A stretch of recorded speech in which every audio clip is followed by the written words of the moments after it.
Assalamualaikum warahmatullahi wabarakatuh. Waalaikumsalam warahmatullahi wabarakatuh.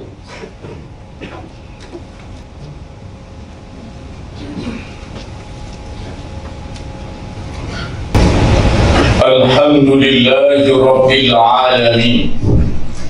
Wa bihi nasta'in ala umuri dunya waddin. Asyhadu an la ilaha illallah wahdahu la syarika lah.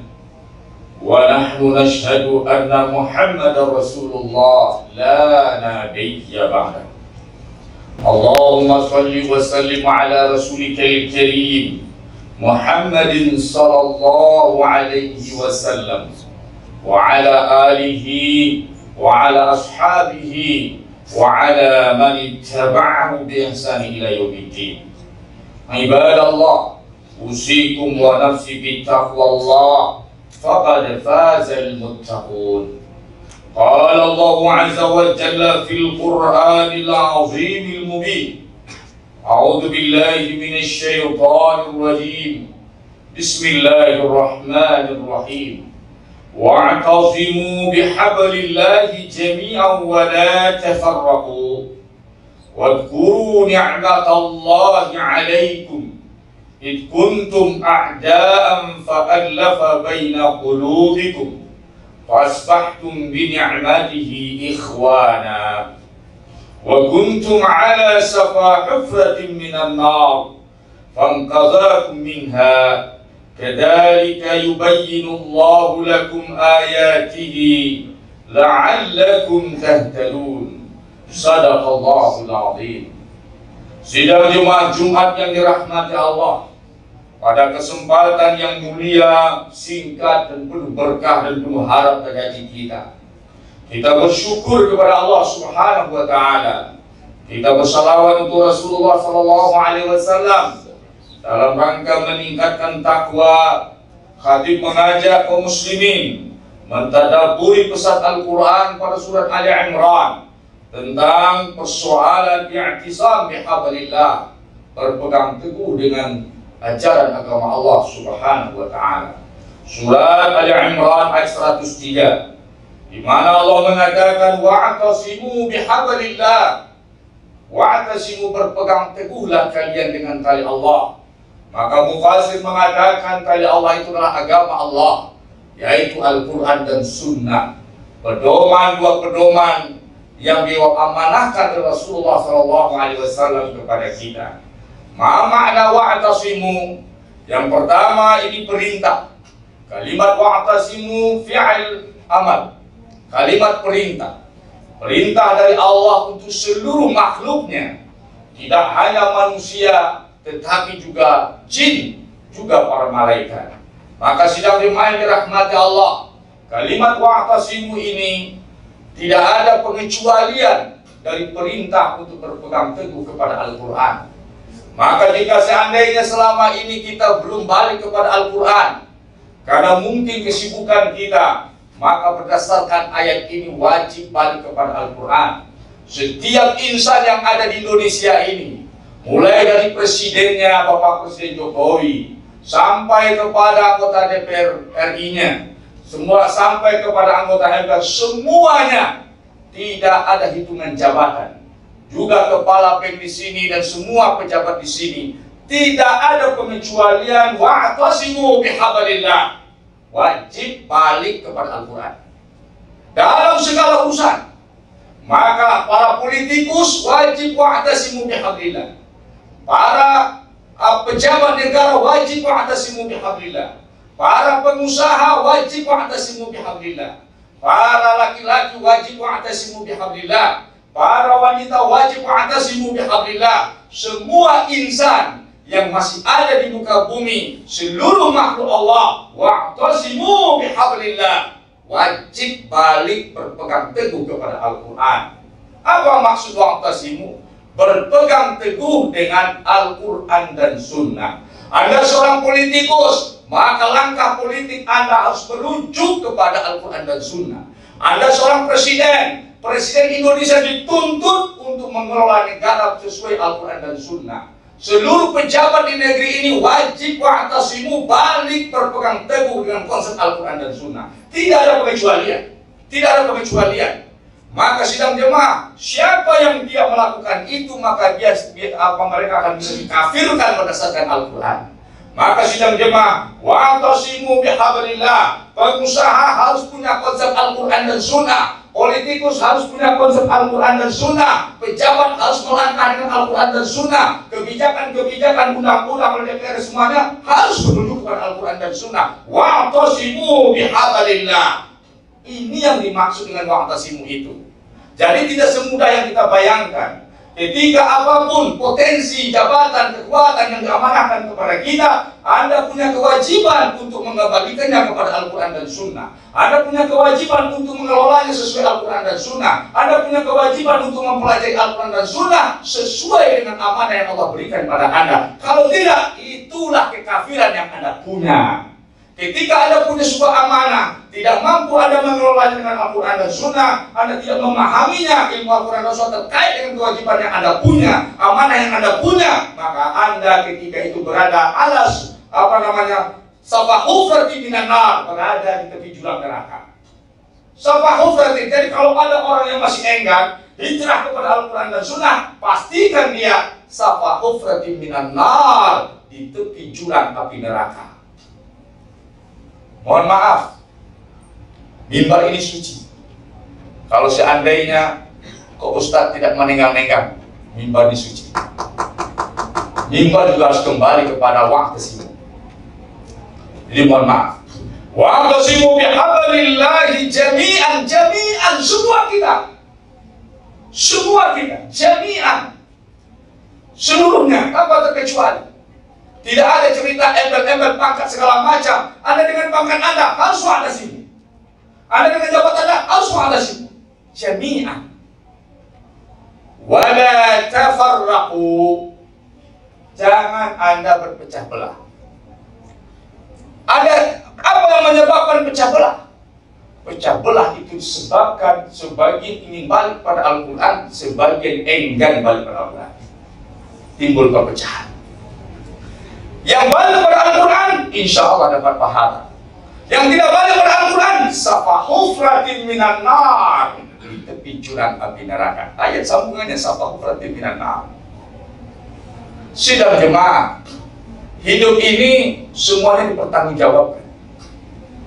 Kita lupa dosa kita, Allah tidak lupa. Maka tidak ada perdebatan. Wala tafarraqu, jangan berdebat, jangan berpecah belah, jangan bercangga-cangga. Jangan timbul perselisihan dalam perkara untuk balik kepada Al-Quran dan Sunnah. Wala tafarraqu, jangan berpecah. Perpecahan di tingkat apapun, dalam lini apapun, dalam konteks apapun, dalam konflik apapun. Jangan berpecah belah dalam konteks politik, jangan berpecah belah dalam konteks metodologi, jangan berpecah belah dalam konteks konsep, jangan berpecah belah, balik pada Al-Quran dan Sunnah. Wala tafarraqu. Jadi sidang jemaah, kenapa? Karena kalau tidak dilarang berpecah, maka tidak bisa kita sepakat balik pada Al-Quran dan Sunnah. Kalau seandainya kita semua balik pada Al-Quran dan Sunnah, saya yakin kebangkitan negeri ini dengan secepat kilat. Tahukah kaum muslimin yang dirahmati Allah, dalam Al-Quran diceritakan orang yang wa'tasimu dengan yang tidak mau wa'tasimu, yang tafarraqu dengan wa'tasimu. Siapa itu? Ada cerita politikus pengelola negara Nabi Daud, kemudian Nabi Sulaiman. Ada versi Fir'aun, ada versi Namrud. Lengkap sudah. Daud Sulaiman versi pengelola negara sesuai Al-Quran dan Sunnah, sesuai dengan wahyu, tuntunan wahyu, wa'tasimu. Sementara Fir'aun dengan Namrud tafarraqu dari Al-Quran dan Sunnah, dari wahyu Allah Subhanahu wa Ta'ala. Apa yang terjadi? Tumbang Namrud dan Fir'aun. Ada pengusaha Nabi Ayub alaihissalam, ada lagi Nabi Sulaiman yang gudang kuncinya saja dibawa pakai truk zaman sekarang, dibawa dengan alat ya kalau zaman sekarang pakai truk, lu onta saya nggak sanggup membawa kuncinya, kekayaannya luar biasa. Apakah dengan kembali ke syariat kita akan miskin? Salah. Justru tafarraqu itu setiap sejarah orang yang meninggalkan Al-Quran pasti hancur. Diteliti di Tanah Abang, Yang membayar zakat tidak bayar zakat. Rata-rata yang tidak mau bayar zakat tumbang. Itu penelitian disertasi dokter. Sidang jemaah yang dirahmati Allah. Coba kita lihat sekarang. Sebelum kita balik. Tahukah sidang jemaah Umar bin Abdul Aziz 2 tahun lebih kurang, lebih 2 tahun mengembalikan sistem ekonomi negara kepada syariat. Berbau sampai Yusuf Qaradawi membuat fikih zakat, terilhami dengan langkah-langkah politik, langkah-langkah pemerintahan secara ekonomi, kebijakan-kebijakan ekonomi yang dibuat oleh Umar bin Abdul Aziz. 2 tahun lebih, maka negara yang miskin sampai ke Eropa, luas wilayahnya sampai ke Eropa, miskin langsung bangkit sampai zakat balik kepada orang yang bersedekah, balik sedekah kepada yang pemberi bersedekah. Tidak ada yang mau dibawa, disiarkan siapa yang mau menikah tidak ada biaya, nggak ada, diam semua. Kalau sekarang negeri kita ini negeri proposal, terbalik. Nah, sidang jemaah kenapa? Pakai konsep wa'tasimu bihablillah. Sampai dikatakan ada orang buta mendengar kucing dan anjing bertengkar. Kata dia, coba cari berita. Pasti khalifah kita Umar bin Abdul Aziz sudah meninggal. Kenapa kau tahu? Karena di zaman beliau, di bawah kepemimpinan beliau, anjing dan kucing makan sendiri. Sekarang kenapa bertengkar mereka? Coba cek. Sudah meninggal khalifah kita. Luar biasa. Nah, wa'tasimu bihablillah. Balik kepada agama Allah Subhanahu wa ta'ala. Sidang jemaah, tahukah kita semua sekarang banyak negara Islam yang menuju ke jurang kehancuran ekonominya, tapi Turki bangkit dengan prinsip-prinsip keislamannya, muncul menjadi raksasa Eropa yang mencemaskan negara Eropa hari ini. Turki bangkit dengan konsep apa? Dengan konsep wa'tasimu bihablillahi jami'an wa la tafarraqu. Wazkuru ni'matallahi 'alaikum. Ingat nikmat Allah kepada kalian. Kegagalan negeri ini, kegagalan pengelola negeri untuk mensyukuri nikmat Allah Subhanahu wa ta'ala. Kegagalan negeri ini diawali dengan kegagalan mengakui NKRI ini nikmat Allah Subhanahu wa ta'ala. Kegagalan hari ini dimulai karena kegagalan mengakui bahwasanya apa yang kita punya adalah milik Allah Subhanahu wa ta'ala. NKRI titipan Allah. Kemudian sumber daya alam titipan Allah, segala sesuatu titipan Allah. Maka dikatakan setelah dilakukan penelitian oleh ekonom dunia, ternyata 60% kekayaan alam, sumber daya alam ada di negara-negara Islam, titipan Allah. Tetapi kenapa umat Islam gagal? Pemilik kekayaan dunia justru dia adalah dimiliki oleh orang lain, di bawah hegemoni orang lain. Kenapa? Karena mereka tidak wa'tasimu bihablillah. Allah berikan konsep, Allah berikan aset, tapi kita gagal. Kenapa? Karena gagal di tataran memahami konsep, sehingga kita gagal mengolah aset. Wa'tasimu bihablillah. Insya Allah kita bangkit dengan metode, dengan prinsip wa'tasimu bihablillah jami'an wa la tafarraqu. Fadhkuru ni'matallahi 'alaikum id kuntum a'da. Ketika kalian dulu bermusuh-musuhan. Islam membangun kebangkitan itu dengan persaudaraan. Nabi hijrah dari Mekah ke Madinah dengan mempersaudarakan Muhajirin dan Ansar. Inilah cikal bakal berdirinya negara Madinah sampai merambah ke Eropa. 2 kali berkuasa berpusat di tanah Arab, yaitu di Madinah dan Baghdad, di Madinah dan Irak. Kemudian Eropa, Spanyol dan Istanbul. 2 kali di Arab, 2 kali di Eropa. Apa kata pakar Arab, pakar Eropa dalam pernyataannya? Untung ada kebangkitan peradaban umat Islam. Tahukah kalian, kalaulah bukan karena Al-Jabar dan algoritma, tidak ada komputer di tangan kita. Sumbangsi wa'tasimu bihablillahi jami'an wa la tafarraqu. Sidang jemaah-jemaah yang dirahmati Allah. Wa kuntum ala syafa hufratin minan nar. Kalian dahulu berada di jurang api neraka. Kalau kita tidak wa'tasimu berada di jurang neraka, sudah dibalikkan kepada Islam, balik lagi ke jurang neraka. Tolong dipikir baik-baik. Tolong dievaluasi baik-baik. Maka apakah ini persoalan pribadi? Tidak. Ada yang berada di neraka di tingkat personal, ada yang berada di neraka di tingkat kekeluargaan, ada di tingkat kecamatan, ada di tingkat kabupaten, ada di tingkat provinsi, ada di tingkat nasional. Kalau seandainya hal itu tidak balik pada Al-Quran, maka ada kehancuran-kehancuran di tingkat personal, di tingkat keluarga, di tingkat kecamatan, di tingkat kabupaten, sampai di tingkat nasional. Kalau Bapak Presidennya tidak balik kepada Al-Quran dan Sunnah. Kadzalika yubayyinullahu lakum ayatihi la'allakum tahtadun. Demikianlah Allah terangkan kepada kalian ayat-ayatnya, la'allakum tahtadun, supaya kalian mendapat hidayah dan petunjuk. Fa'tabiru ya ulil absar la'allakum turhamun.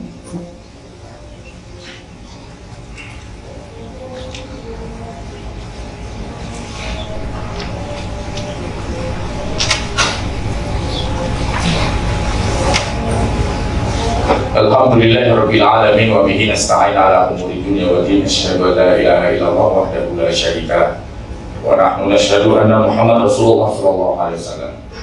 Ibadallah usikum wa nafsi bi taqwallah faqad fazal muttaqun. Qala Allah azza wa jalla fil Qur'anil azim al mubin. A'udzu billahi minasy syaithanir rajim. Bismillahirrahmanirrahim. Wal takum minkum ummatun yad'una ilal khair wa ya'muruna bil ma'ruf wa yanhauna 'anil munkar wa ulaika humul muflihun. Hendaklah di antara kalian yang tadi ada perintah pertama balik kepada Al-Quran, konsep Quran dan Sunnah dari semua bidang apapun, bidang politik, bidang ekonomi, bidang perbankan, balik kepada konsep Al-Quran dan Sunnah. Jangan ragu-ragu. Saya alumni Al-Azhar, Bank Islam pertama berdiri di Mesir, hasil amanat Oki, yang didirikan di Meghrab. Saya pernah mengunjunginya. Ketika bank itu berdiri, seluruh bank konvensional ketika itu tidak populer. Bank syariah bank Islam ini langsung melejit. Ketika itu goyang kepada timbul gadang-gading politik di Mesir. Maka ketika itu berimbas kepada politik, ada orang-orang yang tidak senang, maka akhirnya bank di Metro itu dinonaktifkan. Tapi waktu berdiri itu, seluruh konsepnya luar biasa. Maka untuk itu sedang jemaah dan rahmati Allah, apapun, dalam apapun, mari kita kepada syariat. Dan kalau kita karena Allah balik pada syariat, seluruh kehadiran bapak-bapak di perbankan setiap hari bernilai ibadah. Dinas 24 jam, ibadah 24 jam. Dinas 12 jam, ibadah 12 jam. Dinas 6 jam, ibadah 6 jam. Maka selagi ada rasa capek mengelola tugas-tugas itu, catatan ibadahnya, catatan ibadah penegak syariat Allah Subhanahu wa ta'ala. Wal takum minkum ummatun yad'una ilal khair. Jadilah di antara kalian umat-umat yang menyeru manusia kepada al-khair dalam semua bidang. Ajak kepada al-khair dengan semua potensi, ajak kepada al-khair. Wa ya'muruna bil ma'rufi, dan lakukan amar ma'ruf. Wa yanhauna 'anil munkar, dan cegah kemungkaran. Setiap insan punya tanggung jawab amar ma'ruf nahi munkar sesuai porsinya. Seorang ibu, seorang bapak amar ma'ruf nahi munkar dengan keluarganya. Seorang camat amar ma'ruf nahi munkar di kecamatannya. Seorang bupati amar ma'ruf nahi munkar tanggung jawabnya di tingkat kabupaten. Amar ma'ruf nahi munkar tanggung jawab gubernur di tingkat provinsi. Amar ma'ruf nahi munkar tanggung jawab presiden di tingkat nasional. Maka amar ma'ruf nahi munkar tetap menjadi titipan setiap insan, yang dimanapun posisi dan jabatannya. Seluas jabatan yang dia punya, seluas itu kewajibannya melakukan amar ma'ruf nahi munkar, seluas itu kewajibannya mensolehkan orang-orang yang berada di bawah jabatannya.